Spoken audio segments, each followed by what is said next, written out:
göktü baharımı Endi kurdu eski el güller adını Endi kurdu eski el güller adını En salgıdan soğamig üstte da dereler büyük diyem kurdum bileygi kıga kumo böyüdü diyem kurdum bileygi kıga kumo böyüdü ağal diyeme elbet anam doğru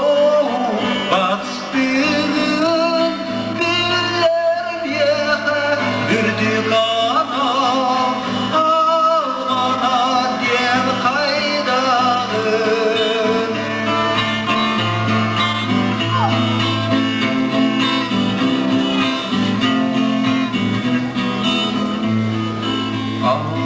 Ağacılan belemitten o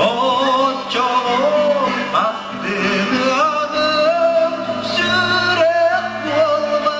ey gitten bu kadın araksın sürek olma ey gitten bu kadın araksın